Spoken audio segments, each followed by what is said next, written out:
Soyez les bienvenus dans la présence du Seigneur. C'est une joie de se revoir encore une fois. Et je glorifie l'Éternel pour votre présence. Amen. Bien-aimé dans le Seigneur, le chrétien, malgré qu'il a reçu le Seigneur Jésus-Christ comme Seigneur et Sauveur, durant toute sa vie, il est confronté au péché. Chaque jour, chaque heure, il doit faire face à la tentation. Et peu sont nombreux ceux qui en sortent vainqueurs. Amen. Mais le péché a de graves conséquences dans la vie du chrétien. Le péché rend le chrétien vulnérable. Le péché est une porte ouverte aux attaques du malin.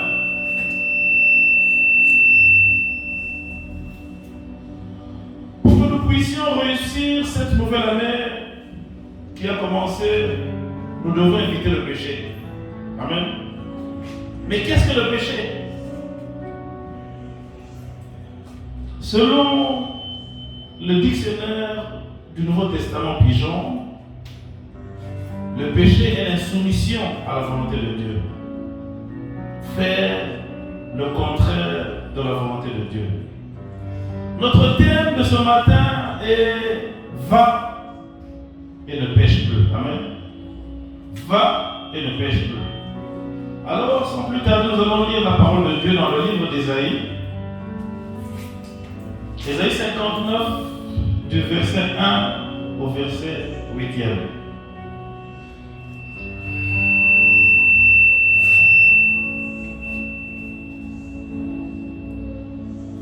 Ésaïe 59, verset 1er au verset 8e.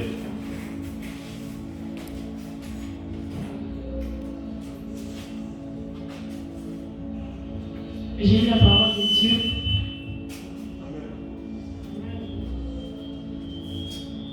Non. La main de l'Éternel n'est pas trop courte pour sauver, ni son oreille trop dure pour entendre. Mais ce sont vos crimes qui mettent une séparation entre vous et votre Dieu.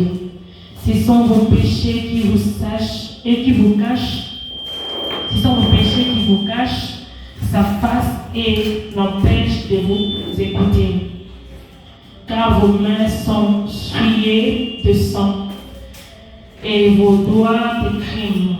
Vos lèvres profèrent les mensonges. Votre langue fait entendre l'iniquité.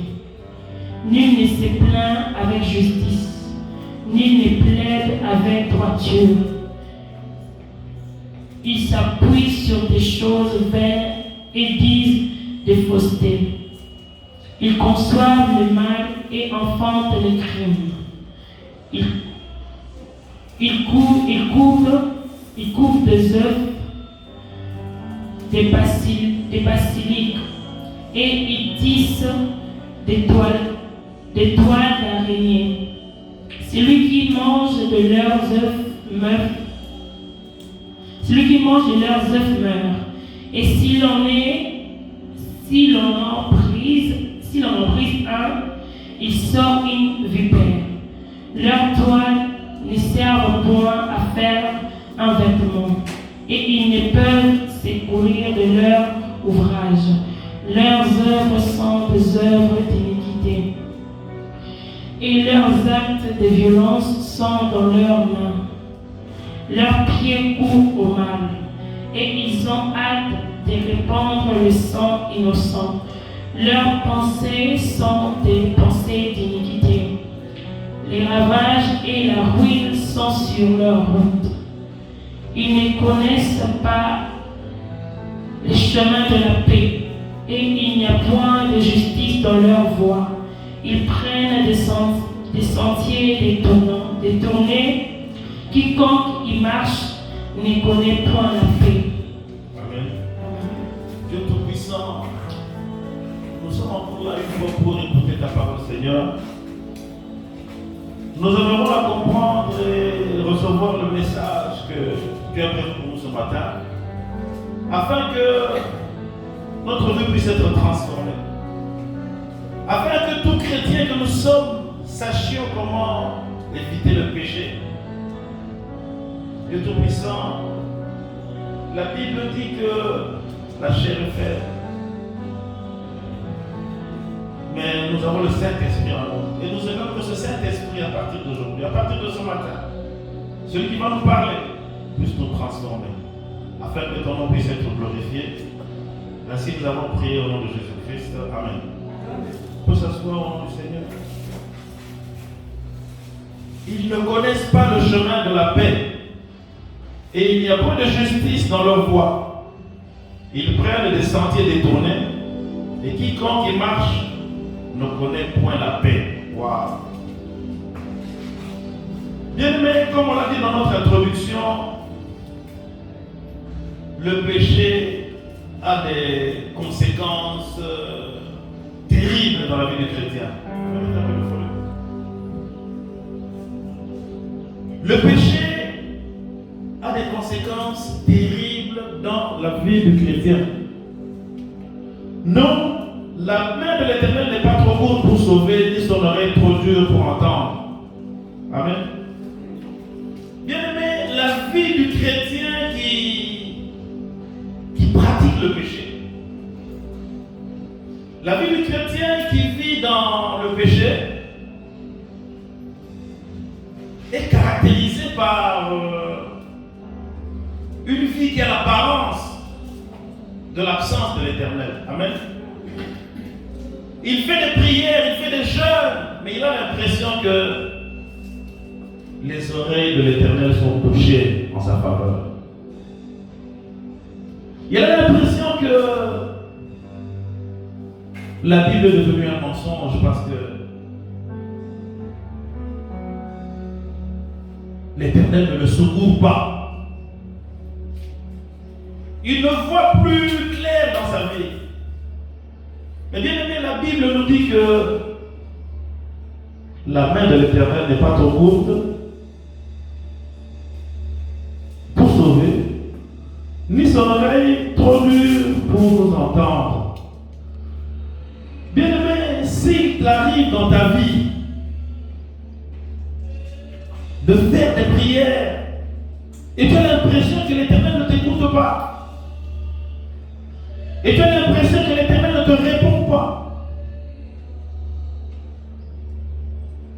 essaie de revoir ta vie, bien-aimé. Amen. Essaie de passer en revue tout ce que tu as fait. Est-ce que tu vis dans le péché? Est-ce que tu prends le temps de confesser tes péchés? La Bible dit que la main de l'Éternel n'est pas trop courte pour vous sauver, ni son oreille trop dure pour vous entendre. Mais ce sont vos cris qui mettent une séparation entre vous et votre Dieu. Bien-aimés, est-ce que vous avez l'impression d'être séparés d'avec votre Dieu? Est-ce que cette intimité avec le Saint-Esprit est partie? Vous aviez peut-être l'habitude d'entendre la voix du Seigneur vous parler à l'oreille et vous ne l'entendez plus. Vous aviez autrefois le don d'entendre la voix de l'Éternel. Vous avez vu dans votre vie le Seigneur vous répondre du tic au tac, mais vous ne le voyez plus. Posez-vous la question, y a-t-il une séparation entre moi et mon Dieu? La Bible dit, car vos mains sont souillées de sang et vos doigts de crime. Vos lèvres profèrent le mensonge et votre langue fait entendre l'iniquité. Bien-aimé, comment veux-tu que l'Éternel, le Dieu Tout-Puissant, avec cette même bouche avec laquelle tu profères des mensonges, avec cette même bouche avec laquelle tu dis des choses qui sont à l'encontre du Seigneur, c'est avec cette même bouche que tu viens prier. Amen. C'est avec cette même bouche que tu viens demander la miséricorde de l'Éternel.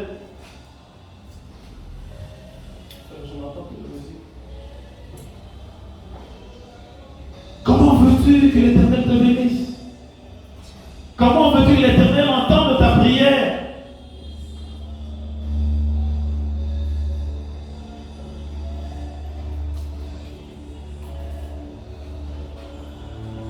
Au verset 8, il est dit, ils ne connaissent pas le chemin de la paix. Bien-aimé, comment vivre une vie dans laquelle tu n'as pas de paix? La plupart du temps, le chrétien n'est peut-être pas riche. Mais quand tu demandes, frère, oui, on est des bonnes, la paix du cœur. Amen. Sœur Bonnie, la paix. Ce que le chrétien désire le plus au monde dans cette vie sur terre, c'est d'avoir la paix. Quelqu'un qui a la paix, c'est quelqu'un qui ne manque pas son pain. Amen. Quelqu'un qui a la paix, c'est quelqu'un qui a une intimité avec son Dieu.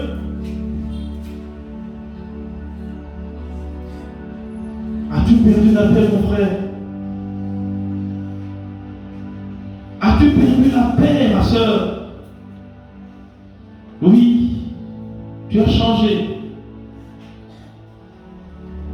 Tu n'es plus la même. Tu as perdu ton sourire. Ton visage est devenu renfrogné.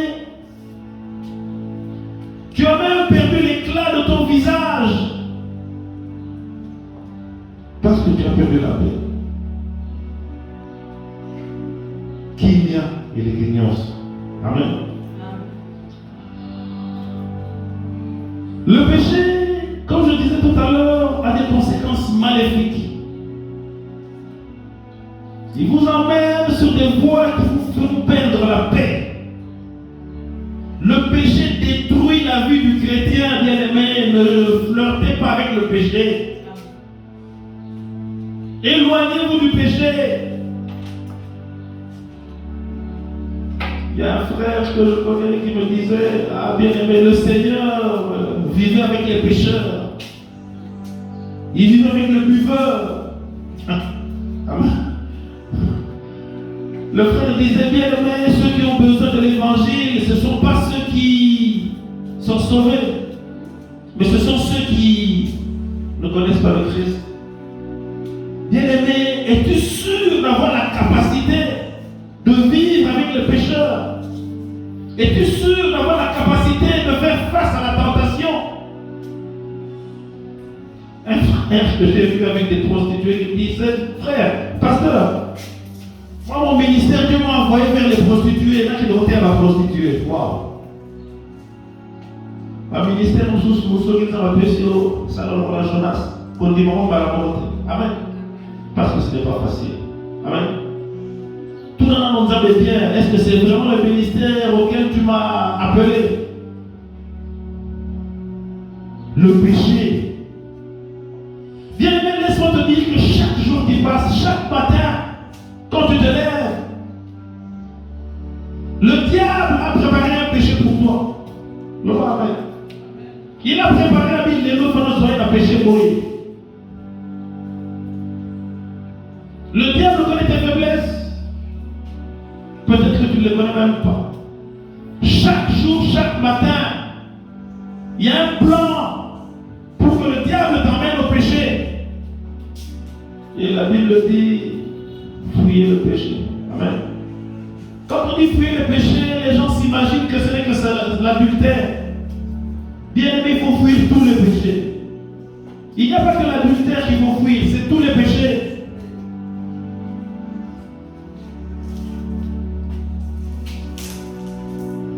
Alors, comment éviter le péché au quotidien? Bien-aimé, laisse-moi te dire que c'est possible d'éviter le péché au quotidien. Amen. Nous sommes quelle date aujourd'hui? Tu peux me donner la date? Le 8. Wow. Bien-aimé, est-ce qu'il y a quelqu'un depuis que cette année a déjà commencé? Qui lève la main, s'il vous plaît? Pas moi. Qui n'a pas encore péché depuis que l'année a commencé? Nous sommes au 8e jour. Si on avait les yeux spirituels pour voir notre vie, des péchés que nous faisons sans le savoir, si ce n'était la grâce de Dieu, waouh, la grâce, on en parlera. Peut-être pas aujourd'hui. Aujourd'hui, nous parlons d'abord du péché, nous condamnons le péché. Parce que si nous commençons par la grâce, Amen. Bien aimé, il y a moyen d'éviter le péché au quotidien parce que chaque jour, il y a un péché prévu pour toi. Et tu peux l'éviter. Comment éviter le péché? Bien aimé, il faut revoir tes fréquentations. Je l'ai dit tout à l'heure, quel est le milieu dans lequel tu exerces? Quel est le milieu dans lequel tu vis? Est-ce un milieu favorable au péché? Le péché, bien aimé, détruit la vie du chrétien. Et cette année, pour qu'elle réussisse, pour que cette année soit réellement une bonne année, nous devons comprendre comment éviter le péché. C'est possible. C'est difficile de faire une journée sans péché, mais c'est possible. Amen. Amen. Amen. Amen. Amen. Ce n'est pas impossible de faire une journée sans péché. Où est-ce que tes pas t'emmènent chaque matin? Est-ce vers le péché? Dans quel milieu tu exerces ta profession? Parce qu'il y a d'autres professions qui vous emmènent facilement au péché.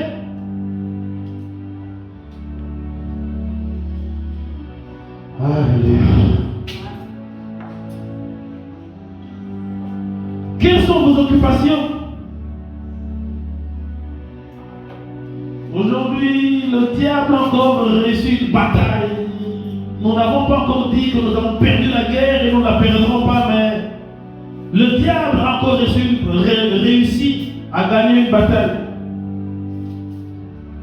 Les réseaux sociaux.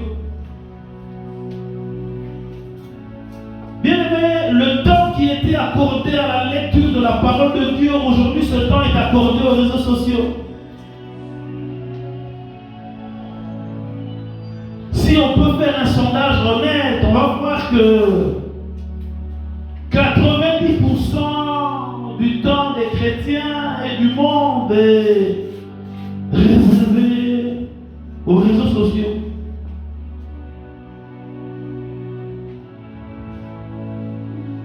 Il y a du bon dans les réseaux sociaux, mais il y a du mauvais aussi. Je ne vous interdis pas d'aller sur Facebook. Je ne vous interdis pas d'aller sur TikTok. TikTok. Est-ce qu'il faut qu'on parle de TikTok? Hein? Les coachs qui ne sont pas des chrétiens, ce sont vos coachs ne connaissent pas la parole de Dieu. Et ce sont les gens que vous suivez. Bien-aimés, est-ce que vous savez que celui qui a inventé l'Internet, c'est le diable? C'est le terrain du diable. Je vous avoue que chaque jour, moi je suis sur Internet. Chaque jour, je suis sur Internet. Il y a beaucoup de bonnes choses dans l'Internet. Mais c'est une des techniques du nouvel âge. Qu'est-ce que la technique du nouvel âge? La technique du nouvel âge, sur 100 choses, 99 sont bonnes. Une seule est mauvaise, mais c'est cette seule chose-là qui va vous tuer. Amen. Alors, bien aimé, chaque fois que vous allez sur les réseaux sociaux, chaque fois que vous allez sur Internet, sachez que c'est le terrain du diable. N'allez pas dans les réseaux sociaux sans avoir prié, afin que ce que vous allez en tirer soit ce que le Seigneur a prévu pour vous, parce que le Seigneur peut vous parler aussi à travers les réseaux sociaux. Pourquoi est-ce que je dis que Internet a été créé par le diable? Parce que chaque adresse Internet, commence par www. Peut-être que vous ne le savez pas, mais W en hébreu, ça veut dire 6. C'est la lettre 6. Et www, c'est 666. Amen. Donc chaque fois que vous allez sur Internet, vous écrivez l'adresse du diable. 666. Ce sont des choses qu'on ne dit pas. Chaque fois que vous allez sur Internet, vous ouvrez la porte du diable, vous y entrez. Parce que avant d'entrer dans un réseau social, il y a le 666. Tous les réseaux sociaux. www. C'est malheureux que ce soit le diable qui ait pris le devant, qui ait inventé Internet. Je me demande où étaient les chrétiens. Ce matin, je me suis dit, je lis un peu pour voir qui a inventé le www. J'ai essayé de suivre sa trace, je n'ai pas voulu mentionner son nom pour ne pas faire sa publicité. J'ai vu de quelle religion il était et malheureusement c'est un sataniste. Amen. Une religion unitariste qui tend vers le développement, qui tend vers l'athéisme, qui croit en n'importe quel Dieu, et c'est ce qui caractérise en réalité l'occultisme. C'est pour vous dire que www veut dire tout simplement 666. Chaque fois que vous allez sur Internet, vous allez sur le terrain du diable. Amen. Donc, allez-y. Mais soyez prudents. Amen. N'y passez pas trop de temps parce que même si vous devez prier avant d'aller sur Internet, si vous y restez trop longtemps, vous risquez de marcher sur les pièges du diable. Amen. Est-ce que vous savez que quand vous surfez sur Internet sans le savoir, on vous envoie des publicités? Publicités pour avoir un portefeuille magique. Alléluia. Imaginez-vous quelqu'un qui est dans le désarroi, qui est désespéré, qui a tout essayé, quelqu'un pour qui rien ne marche. On lui propose un portefeuille magique.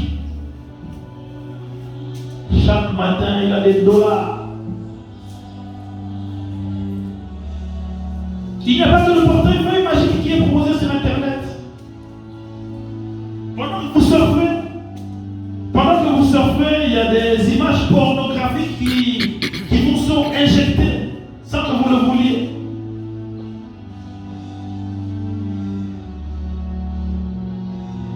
À quoi passes-tu ton temps? Est-ce à Internet? Le temps qui était accordé à la parole de Dieu est réduit à 2%.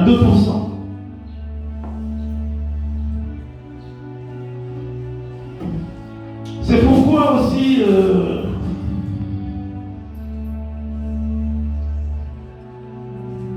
il faut lire la Bible un peu plus souvent. Amen. Bien-aimé, ne commence pas ta journée avec le réseau social. Commence ta journée avec le Seigneur. Amen. Qu'est-ce qui se passe chaque matin quand on se lève, on ouvre l'œil? Quelquefois même avant de prier, on prend son téléphone, on regarde, on va sur Facebook. Qui nous a écrit? Qu'est-ce qui se passe? Quelles sont les nouvelles? Et vous êtes emportés. Et le Seigneur est jaloux de ça.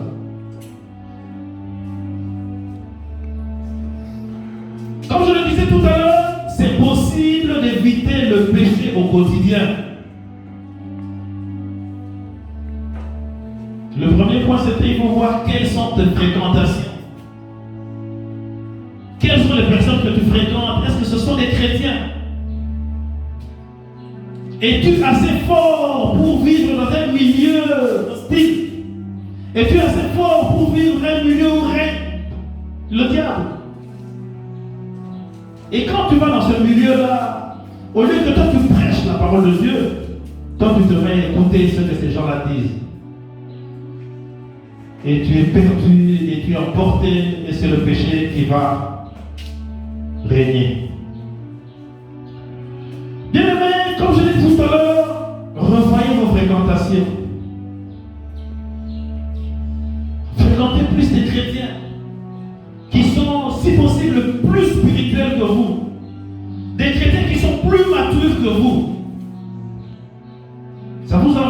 vous évitera le péché.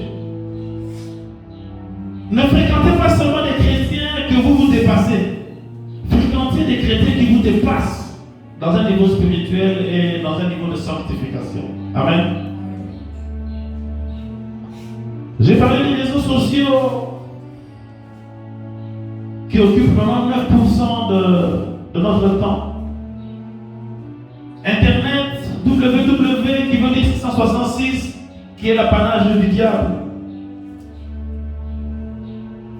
Mais surtout, pour éviter le péché, il faut prier sans cesse. Amen. Prier, prier, prier sans cesse. Et Luc 22,46 nous dit, priez afin que vous ne tombiez pas en tentation. Je l'ai dit la fois passée, pour réussir à prier sans cesse, il faut développer un niveau d'intimité extraordinaire avec le Seigneur. Amen. Ça vous permettra de prier sans cesse. Pendant que vous êtes dans un groupe et que les gens parlent, vous parlez avec votre Seigneur. C'est ça, prier, parce que prier, c'est juste parler avec le Seigneur, parler avec Dieu. Prier ne veut pas dire se mettre à genoux, non. Prier, c'est parler avec Dieu. Et le Saint-Esprit qui est en vous, c'est lui qui est Dieu en ce moment. Amen. Ayez l'habitude de parler même en chemin. Vous parlez avec votre Seigneur. Vous n'avez pas besoin de sortir votre voix, mais vous pouvez parler avec lui. Dans l'intimité, et vous priez sans cesse. Et lorsque vous priez, il est difficile que le diable vienne vous attaquer. Amen. Mais il vient quand même. Même quand vous priez, le diable vient. Il vient vous distraire, il vient vous emporter dans vos pensées. Mais bien aimé, ne faiblissez pas, continuez à prier sans cesse. Parlez à votre Seigneur. Il est à votre écoute. Et parler ne veut pas dire parler dans un sens unique, mais écoutez aussi ce qu'il a à vous dire. Si vous développez cette intimité-là, vous allez commencer à écouter une voix qui parle à votre oreille. Et si vous arrivez à ce niveau, bien aimé, c'est un niveau extraordinaire auquel tout chrétien devrait aspirer. Sans cesse, chaque vous êtes libre, parlez au Seigneur qui est en vous. Quelqu'un vient vous parler, mais vous continuez à parler. La plupart des gens appellent ça, comment on dit, intercéder. Quand vous parlez dans votre esprit, là, il y a certaines personnes qui disent, donc gardez à l'esprit que vous devez parler au Seigneur qui est en vous. Parlez tout le temps. On peut vous prendre pour un fou. Pourquoi vous ne prenez pas pour un fou? Ne sortez pas votre voix. Parlez avec votre voix intérieure, parlez avec votre cœur, écoutez ce que le Seigneur va vous dire. Dans le transport, dans les taxis, partout où vous êtes au bureau, pendant que vous travaillez, ne laissez pas le Seigneur à la maison. Ne laissez pas le Seigneur à l'église. Emmenez-le dans votre cœur, parce qu'il a fait de votre cœur votre demeure. Amen. Et le grand secret, c'est de lui parler sans cesse. Amen. Beaucoup de gens viennent dire, après avoir péché, ah, le diable m'a trompé. Oui, le diable t'a trompé, il a fait son travail. Le travail du diable, c'est de vous tromper. Et il a gagné, il a eu des points, il a fait son travail. Le diable m'a trompé. Et des fois même le diable s'étonne. Ah, Nassalini. Amen. 1 Corinthiens 10-13 nous dit ceci. Aucune tentation ne vous est survenue qui n'ait été humaine. Et Dieu qui est fidèle ne permettra pas que vous soyez tentés au-delà de vos moyens. Amen. Au-delà de votre force. Mais avec la tentation, il préparera aussi le moyen d'en sortir afin que vous puissiez la supporter.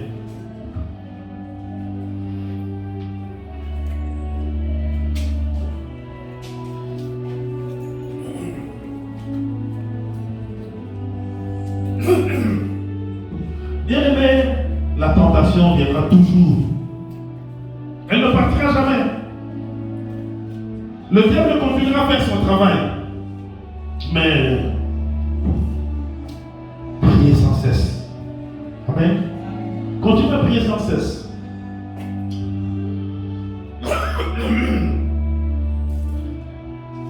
Nous nous rappelons de cette femme qui avait été emmenée à Jésus.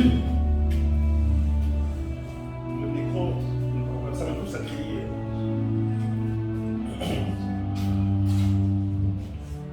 Souvenez-vous de cette femme qui avait été emmenée à Jésus-Christ.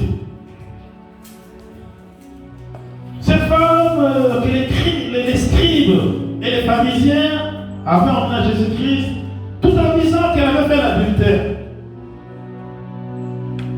Je crois que tout le monde se rappelle de cette histoire. Elle est dans Jean 8, du verset 3 au verset 11. Nous ne la lirons pas, vous la connaissez.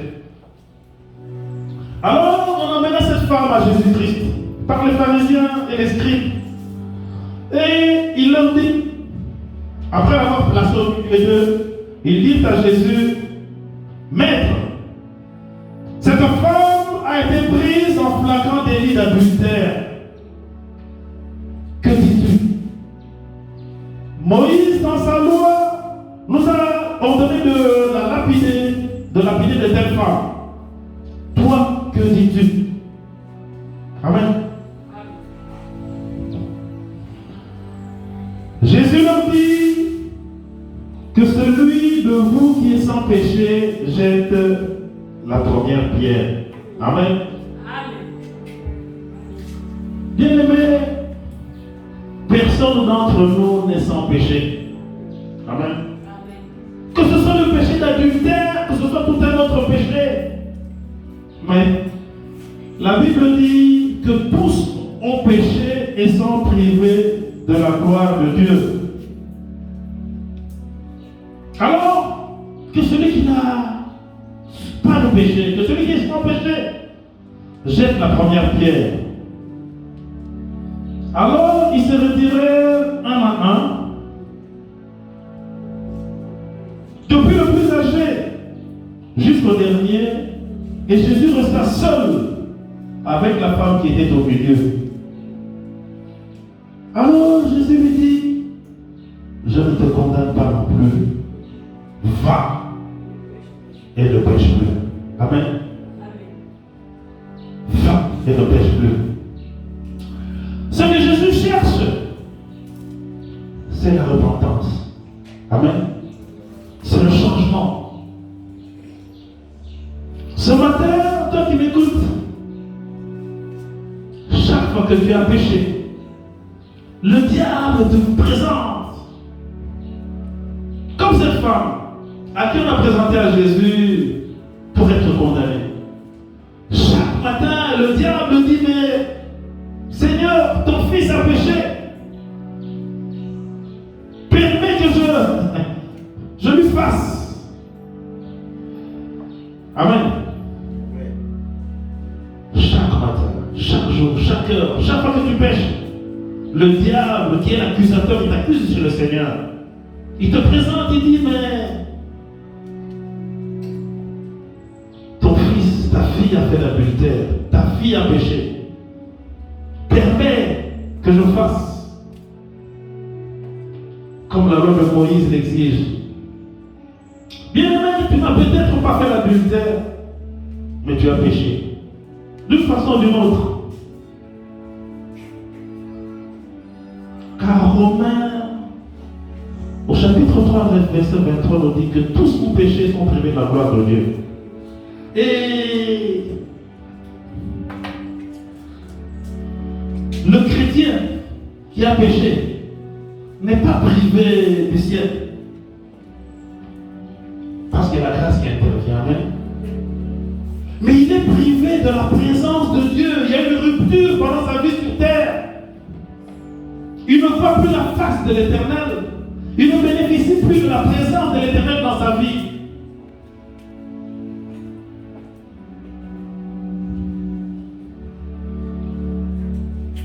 Bien-aimé, as-tu péché?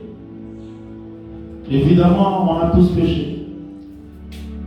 Est-ce que tu continues à voir la gloire de Dieu dans ta vie? Ou bien c'est c'est l'absence totale. Est-ce que tu continues à entendre la voix de Dieu, la voix du Saint-Esprit qui est censé te parler? Ou bien c'est le silence total? Tu n'entends plus la voix de Dieu. Tu n'entends plus les directives. Tu ne vois plus les réponses de tes prières exaucées. Sache que tu es privé de la gloire de Dieu. Je n'ai pas besoin de connaître ton péché. Je n'ai pas besoin de connaître ton histoire parce que chacun a son histoire. Amen. Alors ne viens pas me raconter l'histoire de la sœur telle, elle a fait ceci. Le frère tel a fait cela. Parce que chacun a son histoire, qu'elle soit connue ou pas. Chacun a son histoire. Chacun a son péché. Chacun connaît sa vie.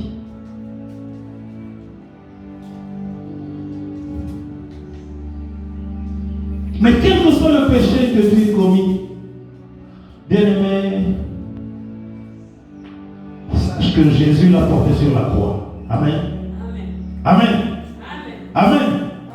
Quel que soit le péché que tu as commis, que ce soit l'adultère,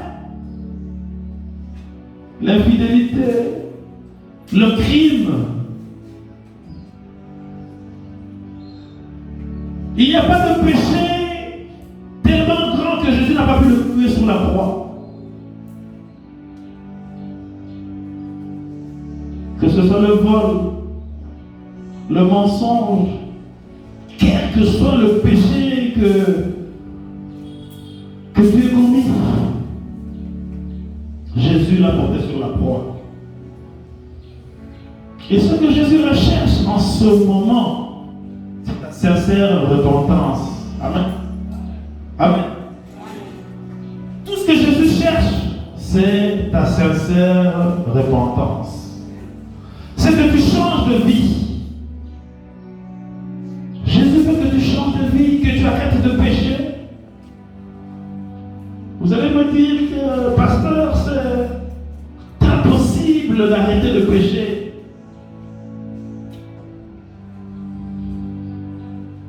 Essaye. Essaye. Diminue le taux de péché. Il n'est pas normal que chaque soir, quand tu fais ta confession, quand tu es à genoux devant ton Dieu, tu demandes pardon pour le péché que tu as fait hier, aujourd'hui tu refais le même péché, demain tu fais le même péché. Bien-aimé, on ne se moque pas de Dieu. Amen.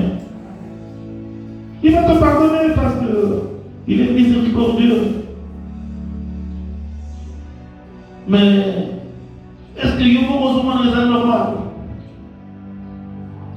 Chaque jour, tu te confesses pour le même péché.